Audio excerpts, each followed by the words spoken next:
Calico. And some are the independent types, who like the fend for themselves. Of course, many miners stayed in boarding houses, mainly for modern conveniences, like home cooking. I got my nickname Hard Rock, because that was exactly the kind of mining we did around here. The rock is so hard that we didn't have any water to use for mining, so we had to hack and blast away at the rock. During the boom years, Calico's 10 square mile mining district boasted a population of nearly 2,000, with almost 1,000 actually living in the townside of Calico. After the mining ended, Calico really was a ghost town. That's to say, it was mainly abandoned, but it was restored and reconstructed by the Knott family in the 1950s. Back then, they had workers actually living here. These folks served role of security for the town, a tradition that continues to this day.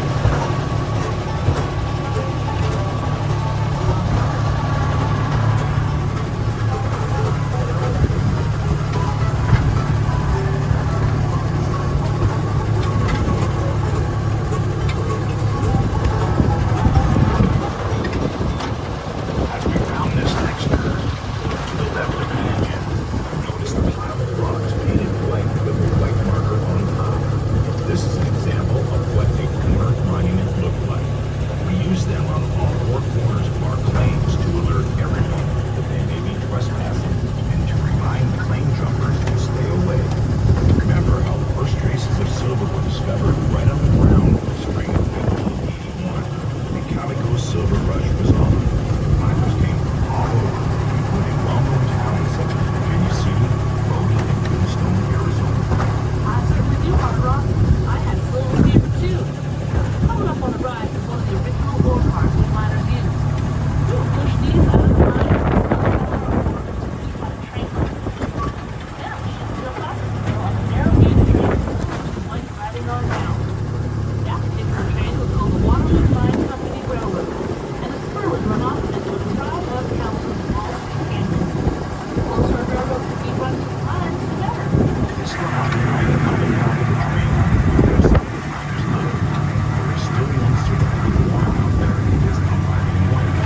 Beyond the mountain, to the northeast was East Calico, where among others the big Bismarck mine was.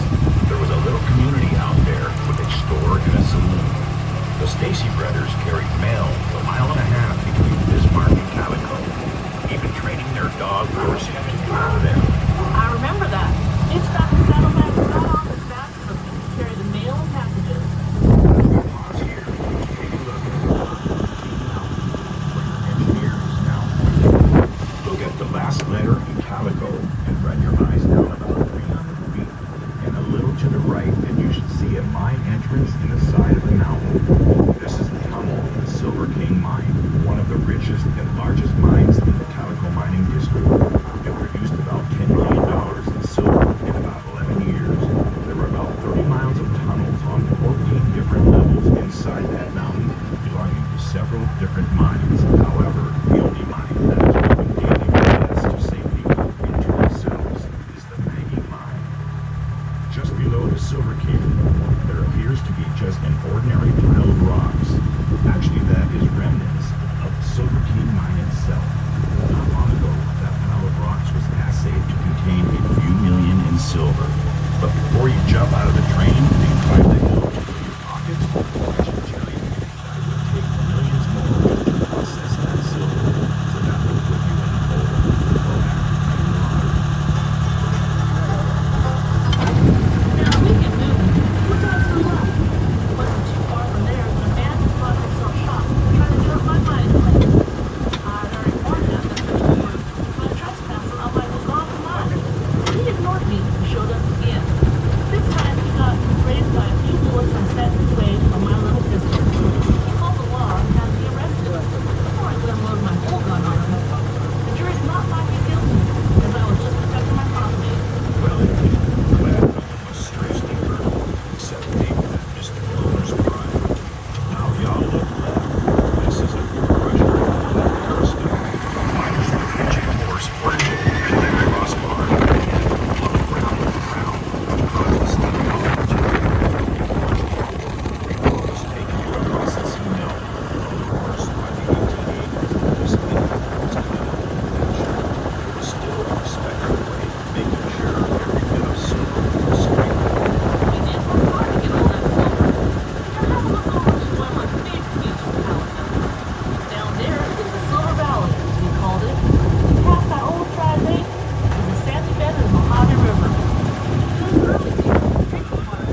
Calico multifamily.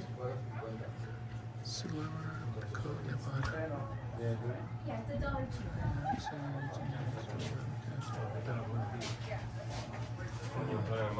Coño.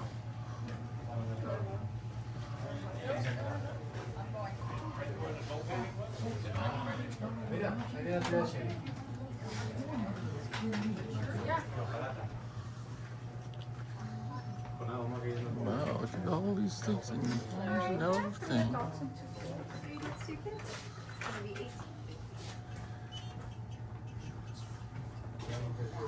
So these are the mines here. I guess so. Did you need your receipt? No. You guys are gonna start here. Walk to the right side, make it to the right. Exit's gonna be those stairs to the top of town, okay? You guys are all set to the inside. Thank you. Okay, just want to I'll remember. Back in the day, miners would have keys with their names on it, and they would hang it up, and then afterward, they would take their key back. And that's how you knew who made it out.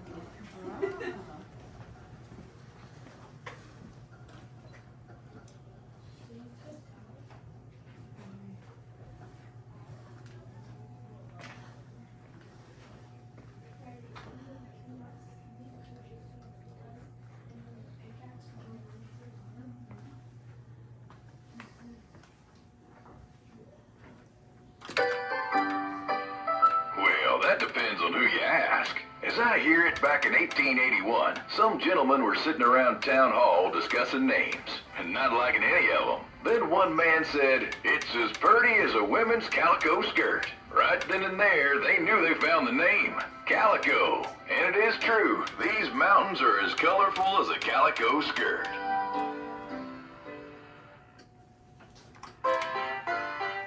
Oh, you want to know what we dream of? Well, it was silver. Here in Calico, we have silver fever. Silver was discovered here in 1881.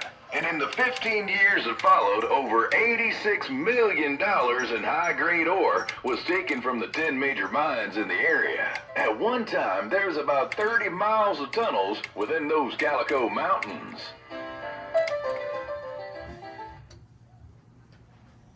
I'm glad you asked. An assay office is important to a mining town like Calico. I receive bullion, or precious metals, from the folks mining in these hills. Then use some of the tools you see here. Test the purity of the metals. I also keep records showing what was found and who found it. So if you find silver, bring it back to me.